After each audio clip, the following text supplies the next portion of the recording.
আজকে বানিয়ে নিচ্ছি ড্রাই চিংড়ি বা চিংড়ি শুটকির কারি। এখানে চিংড়ির মাথাগুলোকে ভেঙে উষ্ণ গরম জলে ভালো করে ধুয়ে নিচ্ছি। কেটে রেখেছি আলু আর বেগুন। এবার একটা মিক্সিং কন্টেনারের মধ্যে পেঁয়াজ, আদা, রসুন, শুকনো লঙ্কা, সর্ষে, জিরে গুঁড়ো আর লঙ্কা গুঁড়ো দিয়ে ভালো করে একটা পেস্ট বানিয়ে নিচ্ছি।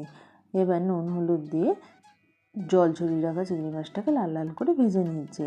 এবার কড়াইতে তেল দিয়ে 5 ফোড়ন, পেঁয়াজ আর সবজিগুলোকে দিয়ে ভালো করে ভাজা ভাজা করে নিচ্ছি হলুদ দিয়ে।